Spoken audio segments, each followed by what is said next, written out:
নমস্কার, আমি প্রবীর।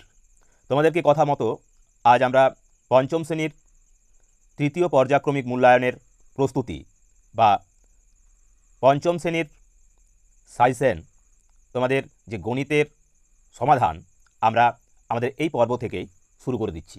অর্থাৎ যে বার্ষিক পরীক্ষা, সেই বার্ষিক পরীক্ষার প্রস্তুতি আমরা এই পর্ব থেকে শুরু করব।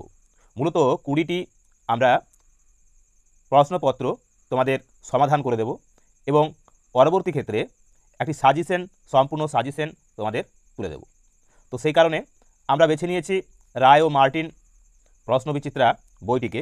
সেই রায় ও মার্টিনের প্রশ্নবিচিত্রা বই থেকে আমরা যে সমস্ত পর্বগুলি হবে, বিভিন্ন স্কুলের যে প্রশ্নপত্র, সেই প্রশ্নপত্রের ধরে ধরে আমরা সমাধান করব।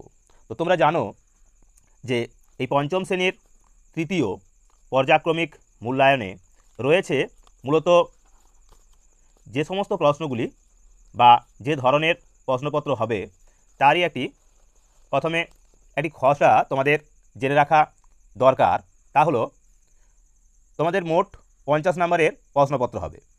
অর্থাৎ অতি সংক্ষিপ্তধর্মী প্রশ্ন থাকবে 10টি, 1 নাম্বার করে, মোট 10 নম্বর, যার মধ্যে পাটিগণিত থেকে থাকবে 6টি এবং জ্যামিতি থেকে থাকবে 4টি।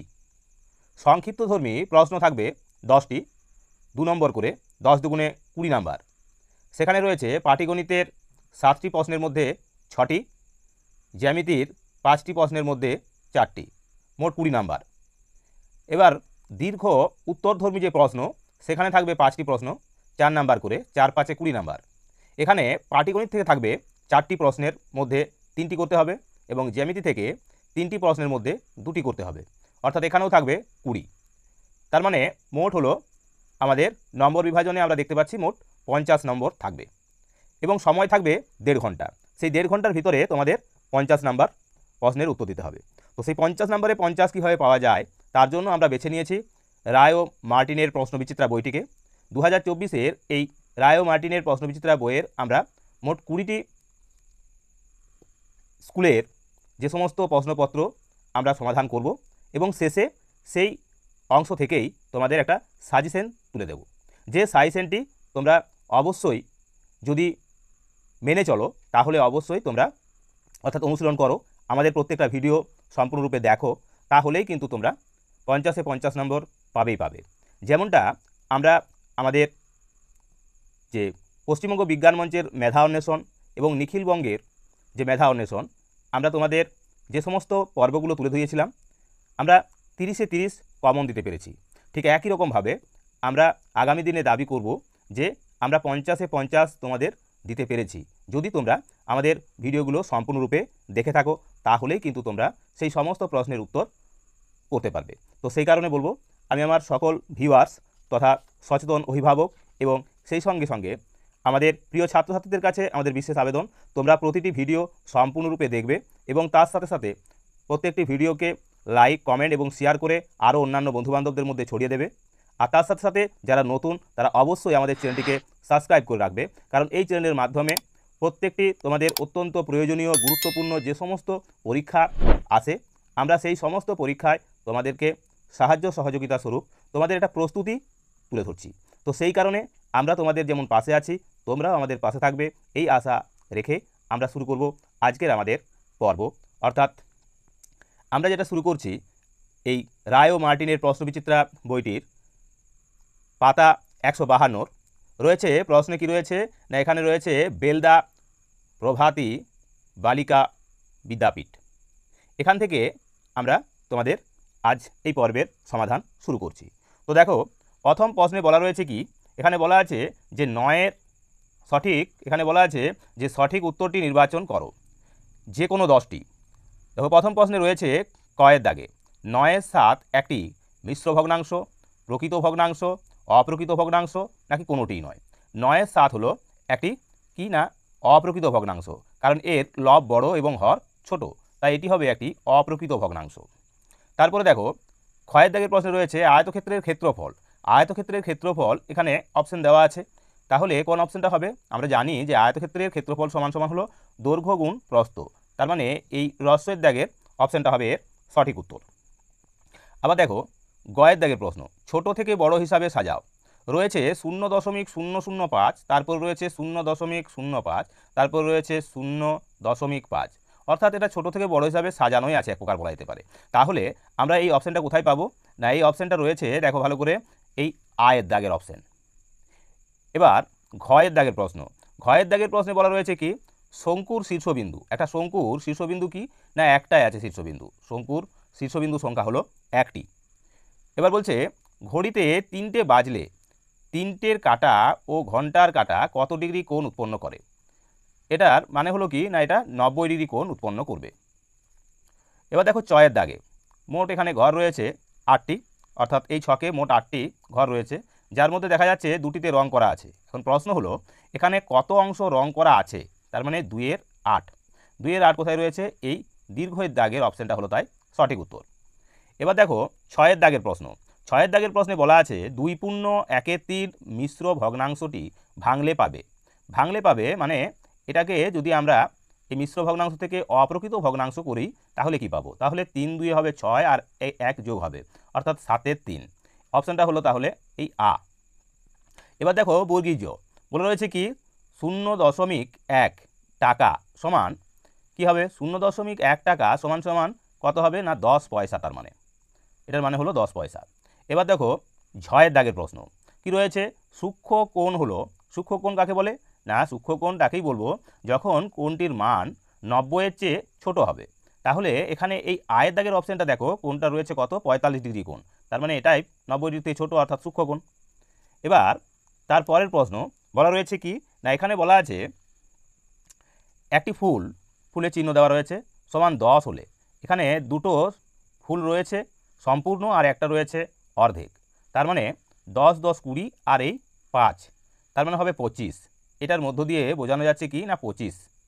তাহলে রহস্যের দাগের অপশানটা হবে এর সঠিক উত্তর। এবার টয়ের দাগের প্রশ্ন কি বলেছে, পূজা 10টি, তনুশ্রী 3টি ও শুভদীপ 7টি মালা গাঁথল। তারা সবাই মোট কটি মালা গাঁথল তা হিসাব করার জন্য যোগ বিয়োগ গুণ না ভাগ করতে হবে। এগুলো আমরা কি করব, এদের যোগ করতে হবে। তাহলে এখানে অপশান হবে অ। এই হলো আমাদের 1-এর দাগের যে সমস্ত প্রশ্নগুলো ছিল তাদের সমাধান। তো এবার আমরা চলে যাব দ্বিতীয় অর্থাৎ 2-এর দাগের প্রশ্নের সমাধানে। তার আগে আবারও আমি আমার সকল প্রিয় ছাত্রছাত্রী এবং অভিভাবকদের বলবো সম্পূর্ণ ভিডিওটি সকলে দেখবেন এবং সেই সঙ্গে লাইক কমেন্ট এবং শেয়ার করে আরও অন্যান্য বন্ধুবান্ধবদের মধ্যে ছড়িয়ে দেবেন। আর তার সাথে সাথে যারা নতুন তারা অবশ্যই চ্যানেলটিকে সাবস্ক্রাইব করে রাখবেন, যাতে করে আগামী দিনে এইরকমই গুরুত্বপূর্ণ ভিডিওগুলো সবার আগে আপনাদের কাছে নোটিফিকেশনের মাধ্যমে পৌঁছে যায়। তো চলো এবার আমরা চলে যাব আমাদের দ্বিতীয় যে প্রশ্নগুলো রয়েছে। নিচের প্রশ্নগুলির সংক্ষিপ্ত আকারে উত্তর দাও। যে কোনো 10টা করতে হবে এখান থেকেও। এই প্রশ্নগুলির উত্তর আমরা তোমাদের খাতায় করে দিয়েছি, তোমাদের আমরা কিভাবে হলো তা সম্পূর্ণরূপে বুঝিয়ে দেব। তো দেখো প্রথম প্রশ্নে বলা রয়েছে কি, বলা রয়েছে 10.750/1000কে দশমিক ভগ্নাংশে প্রকাশ করো এবং তাকে স্থানীয় মানে বিস্তার করো। এটাকে বলেছে যে দশমিক ভগ্নাংশে প্রকাশ করে তাকে স্থানীয় মানে বিস্তার করো। তো সেক্ষেত্রে আমরা কি করব, দেখো এক্ষেত্রে আমরা কি করেছি না, এক্ষেত্রে দেখতে পাচ্ছ যে আমরা 10.750 সমান সমান লিখেছি কত, 10.750 সমান। এটাকে যদি আমরা ভাঙি, মানে এটাকে যদি আমরা প্রশ্ন অনুসারে কি করতে বলেছে না, একে আমরা স্থানীয় মানে বিস্তার করি, তাহলে কি হবে না, একে স্থানীয় মানে বিস্তার করলে হবে, দেখো স্থানীয় মানে বিস্তার করেছি, কি হয়েছে না, স্থানীয় মানে বিস্তার করে পেয়েছি 10 যোগ 7-এর 10 যোগ 5-এর 100, অর্থাৎ 7 দশাংশ এবং 5 শতাংশ আর 0 সহস্রাংশ, তাই এটা লেখার প্রয়োজন পড়লো না। তো এইভাবে আমরা এদের স্থানীয় মান অনুসারে বিস্তার করেছি। এবার দেখো তারপরের প্রশ্ন ছিল কি, তারপরের প্রশ্ন ছিল যে যোগ করো। কি বলেছে না, যোগ করো 109 টাকা 2 পয়সা যোগ 99 টাকা 77 পয়সা। তাহলে এটা আমরা যোগ করেছি, দেখো কিভাবে যোগ করেছি না, এখানে রয়েছে 109 টাকা আর 2 পয়সা, 99 টাকা 77 পয়সা, যোগ করে পেয়েছি আমরা 208 টাকা 79 পয়সা। তো এই হলো ক্ষয়ের দাগের প্রশ্নের সমাধান। এটা হলো কয়ের দাগের, এটা হলো ক্ষয়ের দাগের প্রশ্নের সমাধান। এবার দেখো আমরা গয়ের দাগের প্রশ্নটা কী রয়েছে। গয়ের দাগের প্রশ্নে বলা ছিল বিয়োগ করো কত না 909.2 বিয়োগ 109.75। তো দেখো আমরা এখানে বিয়োগ করেছি, কি করেছি না 909.2 থেকে বিয়োগ দিয়েছি আমরা 109.75। এখন বিয়োগ দিয়ে আমরা এক্ষেত্রে 5 কয় দাও 10, এখানে কোনো কিছু ছিল না তাই শূন্য বসিয়েছি, অর্থাৎ 5 কয় দাও 10 পাই দাও 10 হয়েছে কত না 799.45 এটি পেয়েছি। এবার দেখো ঘয়ের দাগের প্রশ্নে কী ছিল, ঘয়ের দাগের প্রশ্নে বলা ছিল 1 ডজন ডিমের দাম 72 টাকা হলে 24টি ডিমের দাম কত। 1 ডজন সমান সমান কত না 1 ডজন সমান সমান হলো 12টি, তাহলে 12টি ডিমের দাম 72 টাকা, তাহলে একটি ডিমের দাম কত হচ্ছে না 72/12 টাকা। এখন 24টি ডিমের দাম কত 72 গুণ 24/12, 12 দিয়ে 24 করেছি কেটেছি, এখন 72কে 2 দিয়ে গুণ করে পেয়েছি কত 144 টাকা, তার মানে 24টি ডিমের দাম হবে 144 টাকা। এবার দেখো রয়েছে একটি সরল অঙ্ক, উমর দাগে রয়েছে একটি সরল অঙ্ক, তো সরল অঙ্কটির সমাধানও আমরা এখানে করে দিয়েছি। কি আছে না রয়েছে এখানে না 8 বিয়োগ তৃতীয় বন্ধনী 5 বিয়োগ দ্বিতীয় বন্ধনী 3 বিয়োগ প্রথম বন্ধনীর ভিতর রয়েছে 1 বিয়োগ 1 প্রথম বন্ধনী শেষ দ্বিতীয় বন্ধনী শেষ তৃতীয় বন্ধনী শেষ বিয়োগ 2। এখন আমাদের প্রথম কাজ হবে প্রথম বন্ধনীর কাজ, তাই প্রথম বন্ধনীতে ভিতরে ছিল কি 1 বিয়োগ 1 তার মানে 0 হয়েছে। এবার দ্বিতীয় বন্ধনীর কাজ 3 থেকে 0 চলে গিয়ে হয়েছে কত না 3ই রয়ে গেছে। এখন তৃতীয় বন্ধনীর কাজ 5 থেকে 3 বিয়োগ হলে হলো 2। এখন তাহলে কি হচ্ছে না 8 বিয়োগ 2 বিয়োগ 2, তার মানে 8 থেকে 2 বিয়োগ করলে পাচ্ছি 6, তার থেকে আবার 2 বিয়োগ সমান সমান 4, অর্থাৎ উমর দাগের প্রশ্নের উত্তর হলো 4। এবার দেখো চয়ের দাগের প্রশ্ন, চয়ের দাগের প্রশ্নে কি রয়েছে, চয়ের দাগের প্রশ্নে বলা আছে একটি বর্গাকার পার্কের ক্ষেত্রফল 1024 বর্গমিটার, ওই পার্কটির প্রত্যেকটি বাহুর দৈর্ঘ্য কত। তাহলে পার্কটির কী দেওয়া ছিল ক্ষেত্রফল দেওয়া ছিল, আমাদের কি চাই আমাদের বার করতে হবে পার্কটির বাহুর দৈর্ঘ্য। তাহলে পার্কের একটি বাহু সমান কি না √, ক্ষেত্রফল সমান রুট, ক্ষেত্রফলটা কত না 1024, তাই 1024-এর আমরা বর্গমূল করেছি পেয়েছি কত না 32কে 32 দিয়ে গুণ করলে হয় 1024। এখন এই রুটের ভিতর থেকে দুটো 32 রয়েছে গুণ, তাহলে একটা 32 বেরিয়ে আসছে, অর্থাৎ 32 মিটার। তার মানে বর্গাকার পার্কের একটি বাহু হলো কত না 32 মিটার। এখন দেখো তারপরে রয়েছে আরও একটি যোগের সরল অঙ্ক, কী রয়েছে না এখানে রয়েছে 2 পূর্ণ 1-এর 5 যোগ 1 পূর্ণ 7-এর 15 যোগ 1 পূর্ণ 9-এর 20। তাহলে কীভাবে করেছি এটাও দেখে নাও। আমরা এখানে অঙ্কটি সমাধান করেছি এইভাবে 2 পূর্ণ 1-এর 5 মানে 5 2 10 আর এই 1 যোগ করে পেয়েছি 11-এর 5 যোগ 15-কে 15 আর 7-এ যোগ করে পেয়েছি 22-এর 15। এখানে আছে 1 পূর্ণ 9-এর 20 মানে 20-কে 20 আর 9 হবে 29-এর 20। এখন এদের লসাগু করেছি, অর্থাৎ 5 15 এবং 20 লসাগু করলে হয় 60। এবার এই 60কে হরগুলো দিয়ে ভাগ করে আমরা কি করেছি দেখো, যেমন 60কে 5 দিয়ে ভাগ করলে পাবো 12, 12কে এখন লব দিয়ে গুণ করলে কত হচ্ছে, অর্থাৎ 11কে 12 দিয়ে গুণ করলে হলো 132, 132 লিখে দিয়েছি, যোগ চিহ্ন আছে যোগ চিহ্ন দিলাম। আবার 60কে 15 দিয়ে ভাগ দিয়েছি, 15 4 60, 4-এর সঙ্গে 22 গুণ করেছি, 4 22 হয়েছে 88, যোগ যোগ চিহ্ন দিলাম। 60কে আবার 20 দিয়ে ভাগ দিয়েছি, 20 3 60 মানে 3কে এবার 29 দিয়ে গুণ করে পেয়েছি 87। এখন এই 132 88 এবং 87 যোগ করে পেয়েছি 307, বাই নিচে আছে 60 মানে হর আছে এখনও 60। তাই আমরা কি করেছি এই 307কে 60 দিয়ে ভাগ করে পেয়েছি কত না ভাগফল পেয়েছি 5, ভাগশেষ পেয়েছি 7। এই ভাগফলই হলো পূর্ণ সংখ্যা, অর্থাৎ 5 পূর্ণ 7-এর 60। এটি হলো আমাদের এই 6-এর দাগের অঙ্কের সমাধান। তো চলো এবার আমরা চলে যাব বাকি অঙ্কগুলির সমাধানে। তো দেখো এবার বর্গীর জয়ের দাগের প্রশ্ন কি রয়েছে না একটি আয়তকার বাগানের পরিসীমা দেওয়া রয়েছে 160 মিটার ও প্রস্থ দেওয়া আছে 20 মিটার হলে দৈর্ঘ্য কত। তাহলে এখানে আয়তকার বাগানের পরিসীমা দেওয়া ছিল 160 মিটার এবং প্রস্থ দেওয়া ছিল 20 মিটার। তাহলে আমরা কি করেছি না আমরা দেখো এখানে আয়তক্ষেত্রের দৈর্ঘ্য সূত্র কি, আয়তক্ষেত্রের দৈর্ঘ্য বার করতে গেলে যদি পরিসীমা দেওয়া থাকে তাহলে পরিসীমাকে 2 দিয়ে ভাগ করে আমরা প্রস্থকে বিয়োগ করে দেব, অর্থাৎ পরিসীমা যেহেতু 160 তাই 160 দিকে আমরা 2 দিয়ে ভাগ করেছি এবং 20 বিয়োগ করেছি, পেয়েছি কত না পেয়েছি আমরা 160কে ভাগ করে পেয়েছি 80, তাতে 20 বিয়োগ করে পেলাম 60, অর্থাৎ আয়তক্ষেত্রটির দৈর্ঘ্য হলো 60 মিটার।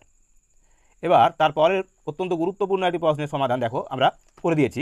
কি বলেছে এখানে, এখানে বলা আছে যে পরস্পর ছেদি সরলরেখা ও সমান্তরাল সরলরেখার মধ্যে চিত্রসহ পার্থক্য লেখো। তো সেক্ষেত্রে আমরা কি করেছি দেখো এখানে এই পরস্পর ছেদি সরলরেখা আর সমান্তরাল সরলরেখা, পরস্পর ছেদি সরলরেখা মানে দুটো সরলরেখা, এখানে এই ক এবং খ ক খ একটি সরলরেখা আর একটি হলো চ ছ, এই ক খ এবং চ ছ সরলরেখা পরস্পরকে এই অ বিন্দুতে কী করেছে, ছেদ করেছে। অন্যদিকে সমান্তরাল সরলরেখা হলো ত থ একটি সরলরেখা এবং দ ধ এই দুটো সরলরেখা এরা কখনোই কিন্তু পরস্পরকে ছেদ করবে না। অর্থাৎ এদেরকে আমরা যতই বাড়িয়ে দিই না কেন এরা রেল লাইনের পাতের মতো বাড়তেই থাকবে, এরা কখনোই কিন্তু একে অপরকে ক্রস করবে না বা ছেদ করবে না। কিন্তু এই পরস্পর ছেদি সরলরেখাটা ছেদ করেছে, এটাই হলো এদের পার্থক্য। এবার দেখো তার পরের প্রশ্ন, অর্থাৎ ইঁয়ত দাগের প্রশ্ন।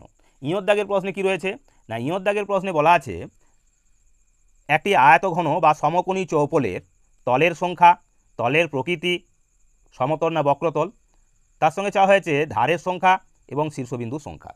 তো দেখো আমরা ছবি এঁকে সমস্ত অংশটা তোমাদের বুঝিয়ে দিয়েছি।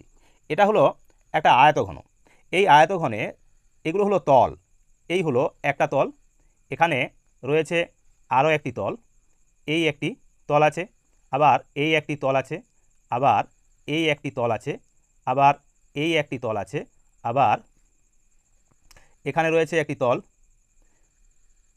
মোট 6টি তল। তাহলে এই আয়তঘনতে দেখা যাচ্ছে তল সংখ্যা হলো 6টি। তলগুলি প্রত্যেকটি কিন্তু কেমন না সমতল, প্রত্যেকটাই হলো সমতল। এর ধারের সংখ্যা, ধার বলতে এগুলো 1টা 2টো 3টে 4টে 5টা 6টা 7টা 8টা 9টা 10টা 11টা 12টা, মোট ধার হলো এর 12টি বা প্রান্ত রেখা। শীর্ষবিন্দু হলো এর 8টি, দেখো 1টা 2টো 3টে 4টে 5টা 6টা 7টা 8টা, অর্থাৎ শীর্ষবিন্দু সংখ্যা হলো এর 8টি। তো এই হলো আমাদের ইঁয়ত দাগের প্রশ্নের সমাধান। এবার দেখো প্রশ্ন রয়েছে কি না, এবার রয়েছে টয়ের দাগের প্রশ্ন। দুটো বিন্দু দিয়ে কতগুলি সরলরেখা অঙ্কন করা যায়, অঙ্কন করে দেখাও। তো দুটো বিন্দু দিয়ে বলেছে, তো আমরা দেখো এখন এই মুহূর্তে আমার কাছে কোনো স্কেল নেই, তো সেই কারণে আমি আমাদের এই চাঁদা ব্যবহার করেই তোমাদের দেখিয়ে দিচ্ছি। দুটো বিন্দু, অর্থাৎ এই একটা বিন্দু ধরো আর এই একটা বিন্দু, এদেরকে কি করতে বলেছে না, বলেছে এই দুটো বিন্দু, অর্থাৎ এই একটা বিন্দু আছে আর এখানে একটা বিন্দু আছে, দুটো বিন্দু আমাদের কতগুলো সরলরেখা আঁকা যাবে, দুটো বিন্দু দিয়ে একটি সরলরেখা অঙ্কন করা যায়। এইভাবে আমরা দুটো বিন্দুকে যোগ করে দেব, এই হলো। অর্থাৎ এটা যদি হয় ক, তো এটা হবে খ, এই দুটো বিন্দু যোগ করে আমরা একটা সরলরেখা পাবো। এবার দেখো ঠয়ের দাগের প্রশ্ন। ঠয়ের দাগের প্রশ্নে কি বলা আছে, এখানে বলা রয়েছে যে চাঁদার সাহায্যে 130 ডিগ্রি কোণ অঙ্কন করো এবং কোণটির নাম দাও ও কি প্রকৃতির কোণ লেখো। তাহলে দেখো এখানে আমরা কোণটি আঁকি, তাহলে কিভাবে কোণ আঁকবো না, প্রথমে আমরা একটা রেখা এঁকে নেব, অর্থাৎ একটা সরলরেখা আঁকলাম। এবার এখানে একটা বিন্দু করে নিলাম, এই বিন্দুটাকে আমরা এই যে অংশটা দেখতে পাচ্ছ এই সোজা দাগটা, এই সোজা করে বসিয়ে নেব। বসাবার পর এটাকে আমরা সোজা করব, অর্থাৎ এই দাগটা বরাবর সোজা করে নিলাম। এখন 130, অর্থাৎ ভিতর থেকে আমরা দেখব ভিতর দিকে যে মাপগুলো রয়েছে 0, 10, 20, 30, 40, 50, 60, 70, 80, 90, 100, 110, 120, 130, মানে এখানে পড়ছে। তাহলে আমরা এবার এই বিন্দুর সঙ্গে যোগ করে নেব, এটাই হলো আমাদের 130 ডিগ্রি কোণ, এই হলো 130 ডিগ্রি কোণ। এই কোণটির একটা নাম দেব, কোণটির নাম দেব কি না, এখানে নাম দিচ্ছি আমরা চ, ছ এবং বর্গীয়, চ, ছ এবং বর্গীয়, এই হলো আমাদের 130 ডিগ্রি কোণ। কি বলা ছিল প্রশ্নে না, বলা ছিল যে কোণ অঙ্কন করো এবং কোণটির নাম দাও, দিয়েছি। কি প্রকৃতির কোণ লেখো, কি প্রকৃতির কোণ লেখো। তাহলে কোণটি কি প্রকৃতির না, লিখব এই কোণটি যেহেতু 130 ডিগ্রি মানে 90 ডিগ্রি থেকে বড়, আবার 180 ডিগ্রি থেকে ছোট, তাই হবে এটি স্থূল কোণ, এটি হবে স্থূল কোণ। তো এই হলো আমাদের ছয়ের দাগের অর্থাৎ 2-এর দাগে যে সমস্ত প্রশ্নগুলো ছিল তার সমাধান। এবার আমরা চলে যাব আমাদের এই পর্বের অত্যন্ত গুরুত্বপূর্ণ ব্যাখ্যাধর্মী যে সমস্ত প্রশ্নগুলো রয়েছে, যেখানে তোমাদের রয়েছে এখানে 4টি প্রশ্ন, 3টি প্রশ্ন রয়েছে 4 নাম্বার করে, মোট 12 নাম্বার। তো চলো আমরা এখানে যে 4টি প্রশ্ন রয়েছে 4টি প্রশ্নেরই সমাধান তোমাদের করে দিয়েছি, তো সেটা আমরা এবার দেখব। তো দেখো প্রথম প্রশ্নে রয়েছে রিয়া ও ময়না 25টি তরমুজ নিয়ে বাজারে গিয়েছে, প্রত্যেকটি তরমুজ তারা 60 টাকা দরে বিক্রি করেছে, প্রত্যেকটি তরমুজ তারা 40 টাকা দরে কিনেছিল। তাদের লাভের পরিমাণ তারা সমানভাবে ভাগ করে নিল, তাহলে তারা প্রত্যেকে কত টাকা করে পেল? তাহলে দেখো, এই প্রশ্নের সমাধান করার আগে আমি আবারও আমার সকল ভিউয়ার্স তথা সচেতন অভিভাবক এবং সেই সঙ্গে প্রিয় ছাত্রছাত্রীদের বলবো সম্পূর্ণ ভিডিওটা দেখো এবং তার সাথে সাথে অবশ্যই চ্যানেলটি লাইক, কমেন্ট এবং শেয়ার করে আরও অন্যান্য বন্ধুবান্ধবদের মধ্যে ছড়িয়ে দাও। তো চলো দেখো এর সমাধানটা আমরা কিভাবে করেছি। এখানে দেখো, প্রথমে আমরা লিখেছি যে 25টি তরমুজের কেনার দাম কত না 25 গুণ 40 টাকা সমান সমান হলো 1000 টাকা। এবার প্রতিটি তরমুজের বিক্রির দাম কত না 25 গুণ 60 টাকা সমান সমান 1500 টাকা। তাহলে লাভ হলো কত টাকা না 1500 বিয়োগ 1000 টাকা সমান হলো 500 টাকা লাভ। রিয়া ও ময়না প্রত্যেকে তাহলে পাবে কত না 500কে যদি আমরা 2 দিয়ে ভাগ করি তাহলে পাচ্ছি 250 টাকা, অর্থাৎ প্রত্যেকে তারা পাবে 250 টাকা করে। এই অঙ্কটিকে তোমরা বিকল্প পদ্ধতি হিসাবে এই সরল রূপটিও করতে পারো, অর্থাৎ দ্বিতীয় বন্ধনী ভিতরে প্রথম বন্ধনী দিয়ে 25 গুণ 60 বিয়োগ 25 গুণ 40 প্রথম বন্ধনীর মধ্যে রেখে এদের দ্বিতীয় বন্ধনী শেষ ভাজিত 2। এটি করলেও কিন্তু এর সমাধান তোমরা পেয়ে যাবে, অর্থাৎ 25 6 হবে 150 আর এই শূন্যটা বসে গেল, বিয়োগ 25 4 হবে 100, এই শূন্যটা বসে গেল। এখন দ্বিতীয় বন্ধনী ভাজিত 2 সমান সমান 150 1000 থেকে 1000 বিয়োগ করলে পাবো 500 ভাজিত 2 সমান সমান 250 টাকা, অর্থাৎ তারা প্রত্যেকে পাবে 250 টাকা করে। তো এইভাবেও কিন্তু এটি তোমরা সমাধান করতে পারো।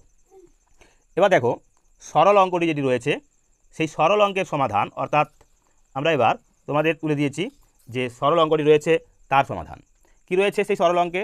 না এখানে বলেছে যে সরল করো 54 গুণ 7 বিয়োগ তৃতীয় বন্ধনীর ভিতরে রয়েছে কত না 7 যোগ দ্বিতীয় বন্ধনী 50 বিয়োগ প্রথম বন্ধনী 3 যোগ 5 প্রথম বন্ধনী শেষ দ্বিতীয় বন্ধনী শেষ 8 তৃতীয় বন্ধনী শেষ। এবার দেখো এর সমাধান আমরা কিভাবে করে দিয়েছি।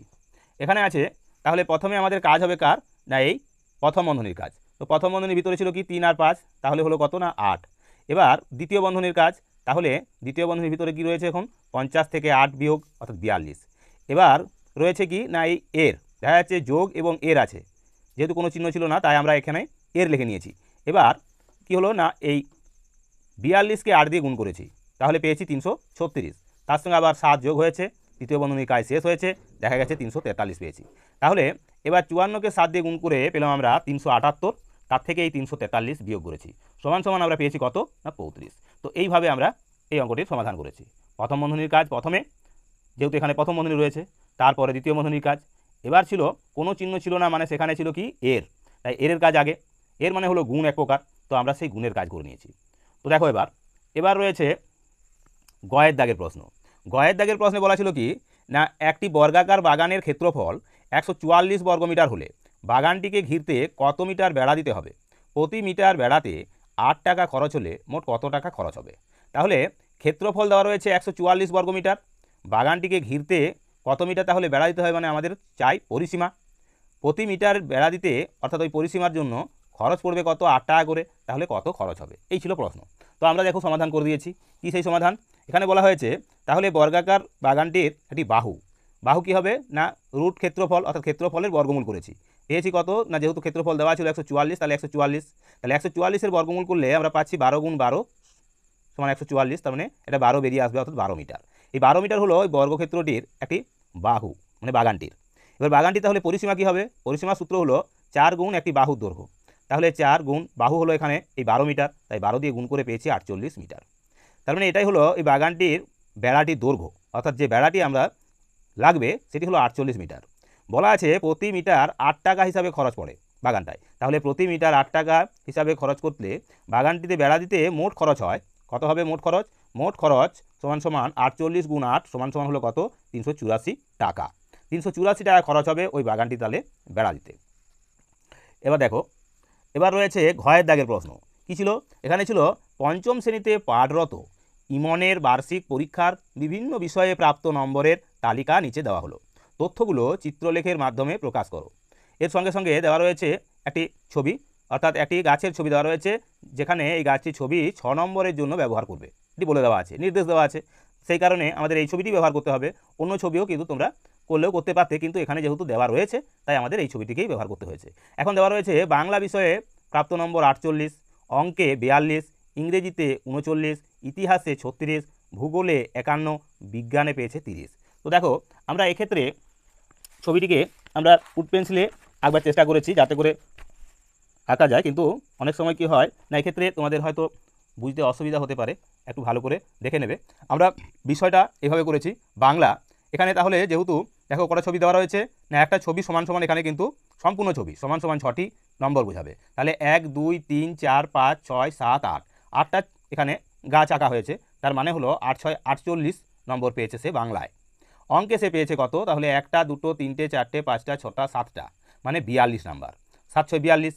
এখন ইংরেজিতে পেয়েছে তাহলে সে কত না, 1টা 2টো 3টে 4টে 5টা 6টা সম্পূর্ণ, একটা আছে অর্ধ বা অর্ধেক, তাহলে এখানে রয়েছে 6টা সম্পূর্ণ, মানে 6 6 36 আর 3 হলো 39। এবার ইতিহাসে সে পেয়েছে কত নাম্বার না, এখানে দেখো 1টা 2টো 3টে 4টে 5টা 6টা, অর্থাৎ 36 নাম্বার পেয়েছে ইতিহাসে। ভূগোলে পেয়েছে সে কত, সেটিও আমরা এই চিত্রের মাধ্যমে ফুটিয়ে তুলেছি, 1টি 2টি 3টি 4টি 5টি 6টি 7টি 8টি, তার মানে 8 6 48 আর এই 3 অর্ধেক, অর্থাৎ 51 নম্বর পেয়েছে ভূগোলে। আর বিজ্ঞানে পেয়েছে সে 1টি 2টি 3টি 4টি 5টি সম্পূর্ণ, অর্থাৎ 5 6 30 নাম্বার। তাহলে এখানে পেয়েছে সে 30 নাম্বার, সেই 30 নাম্বার এটা। এখানে পেয়েছে সে 51 নাম্বার অর্থাৎ ভূগোলে। আর ইতিহাসে পেয়েছে সে 1টা 2টো 3টে 4টে 5টা 6টা, অর্থাৎ 36 নাম্বার। আর 1টা 2টো 3টে 4টে 5টা 6টা 6.5টা যাকে বলে, তাহলে ইংরেজিতে পেয়েছে 39 নাম্বার। অঙ্কে পেয়েছে 1 2 3 4 5 6 7, মানে 42 নাম্বার। এবং বাংলাতে পেয়েছে সে 8টি, মানে 8 6 48 নাম্বার। তো এই হলো আমাদের যে বড় প্রশ্নগুলো ছিল তার সমাধান আমরা এই চিত্রের মাধ্যমে তোমাদের তুলে ধরার চেষ্টা করেছি। তো চলো এবার এর পরের প্রশ্নগুলো দেখে নাও। এরপরে 4 দাগের প্রশ্ন বলেছে যে কোনো দুটি প্রশ্নের উত্তর দাও। আমরা এখানে 3টি প্রশ্নেরই সমাধান তোমাদের করে দিয়েছি। এখানে রয়েছে কি বলেছে, সরল কোণ ও সমকোণ কাকে বলে, চিত্র এঁকে দেখাও। তো দেখো আমরা এখানে লিখে দিয়েছি সমকোণ, যে কোণের মান 90 ডিগ্রি তাকে সমকোণ বলে। সমান এখানে আমরা একটা ছবি এঁকেছি, এই কোণটার মান হলো 90 ডিগ্রি, অর্থাৎ কোণটির নাম কি না ক খ গ দিয়েছি, 90 ডিগ্রি সমান 1 সমকোণ।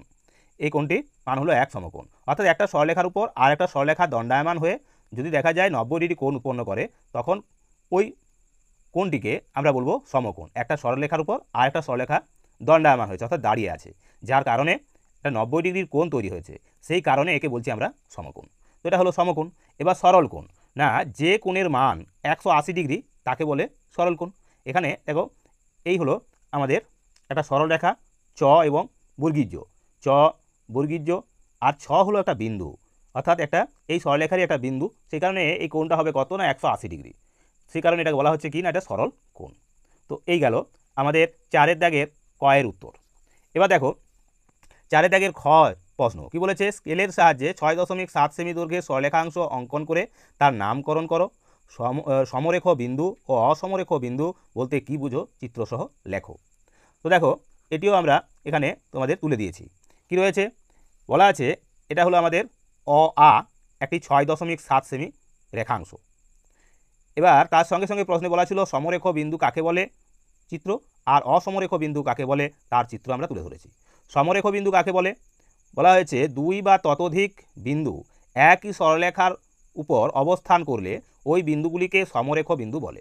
তো দেখো এটা হলো একটা সরল রেখা, তথ একটি সরল রেখা, যেখানে এই একটি বিন্দু, এই একটি বিন্দু, এই একটি বিন্দু, অর্থাৎ 3টি বিন্দু রয়েছে। আমরা বলেছি 2 বা ততোধিক বিন্দু, অর্থাৎ 2 বা তার বেশি বিন্দু যদি একটা সরল রেখার উপরে অবস্থান করে, তখন ওই বিন্দুগুলোকে বলবো আমরা কি না সমরেখ বিন্দু, অর্থাৎ একটি রেখারই এরা বিন্দু। এবার তার সঙ্গে সঙ্গে আমাদের প্রশ্নে ছিল যে অসমরেখ বিন্দু কাকে বলে। দেখো সংজ্ঞাটা আমরা কি দিয়েছি বা কাকে বলেতে কি বলেছি, 3 বা ততোধিক বিন্দু একটি সরল রেখার বাইরে অবস্থান করলে ওই বিন্দুগুলিকে অসমরেখ বিন্দু বলে। অর্থাৎ এখানে এই প ফ একটা সরল রেখা, কিন্তু এই যে বিন্দুগুলো, এই বিন্দুগুলো আমাদের এই সরলরেখার বাইরে অবস্থিত, এই সরলরেখার যে সরলরেখা রয়েছে সেই সরলরেখার বাইরে অবস্থিত, সেই কারণে এরা হলো কি না, এরা হলো এই বিন্দুগুলো হলো অসমরেখ বিন্দু, অর্থাৎ এরা ওই সরলরেখার বিন্দু নয়, অসমরেখ বিন্দু। তো চলো এবার আমরা চলে যাব আমাদের এই পর্বের একদম শেষ প্রশ্নে। কি কি রয়েছে এই প্রশ্নের শেষ প্রশ্নে বলা রয়েছে ঘনবস্তু কাকে বলে, চিত্রসহ দুটি উদাহরণ দাও। ঘনবস্তু কাকে বলে? তো দেখো, যেসব বস্তু চোখে দেখা যায়, স্পর্শ করা যায়, যার নির্দিষ্ট আকার ও আয়তন আছে, যা কিছুটা স্থান দখল করে থাকে, তাকে ঘনবস্তু বলে। তার মানে যাকে আমরা চোখে দেখতে পাবো, স্পর্শ করতে পারবো, মানে ছুঁতে পারবো, যার একটা নির্দিষ্ট আকার ও আয়তন থাকবে, যা কিছুটা স্থান দখল করে থাকবে, তাই হলো ঘনবস্তু। যেমন বই, খাতা, ইট, ফুটবল, এইসব। এখানে আমরা একটা বাক্স এঁকেছি, এটাও কিন্তু একটা ঘনবস্তু রূপ। আবার এখানে একটা ফুটবল আঁকা রয়েছে, এটিও কিন্তু একটি ঘনবস্তুর উদাহরণ। তো এই হলো আমাদের এই পর্বের গুরুত্বপূর্ণ 50 নম্বর প্রশ্নের সমাধান, যা মূলত আমরা রায় ও মার্টিনের প্রশ্নবিচিত্রা বইয়ের 152 পৃষ্ঠা 4 নম্বর যে স্কুল, অর্থাৎ বেলদা প্রভাতী বালিকা বিদ্যাপীঠ, তার সমস্ত প্রশ্নের সমাধান আমরা তোমাদের তুলে দিলাম। এরকমই গুরুত্বপূর্ণ আরও 19টি পর্ব আমরা আগামী পর্বগুলির মাধ্যমে তোমাদের তুলে দেব, এবং সেই সঙ্গে আমাদের ক্লাস থেকেই তোমাদের আমরা একটি সম্পূর্ণ সাজেশন তুলে দেব, যে সাজেশনটি তোমাদের অত্যন্ত গুরুত্বপূর্ণ হয়ে উঠবে আগামী যে পঞ্চম শ্রেণীর গণিতের পরীক্ষা, অর্থাৎ নভেম্বর মাসের শেষের দিকে বা ডিসেম্বরের শুরুতেই হতে চলেছে সেই পরীক্ষার। এবং তোমরা আমাদের বিভিন্ন ভিডিও যেগুলো দেখেছো, যেরূপ ফলাফল তোমরা করতে পেরেছো, আগামী দিনে কিন্তু এইরকমই ফল তোমাদের জন্য অপেক্ষা করছে, যদি তোমরা সম্পূর্ণরূপে ভিডিওগুলি দেখো, সেই সঙ্গে সঙ্গে লাইক, কমেন্ট, শেয়ার করো, আর তার সাথে সাথে চ্যানেলটিকে সাবস্ক্রাইব করে রাখো, তাহলে অবশ্যই তোমরা এইরকমই গুরুত্বপূর্ণ প্রশ্নের সমাধান খুব সহজেই হাতের মুঠোয় সবার আগে পেয়ে যাবে। তো চলো, আজকের মতো এখানেই ভিডিওটা শেষ করছি। আগামী পর্বে আমরা আগামী আরও একটি নতুন ভিডিও নিয়ে হাজির হয়ে যাব। তো নমস্কার।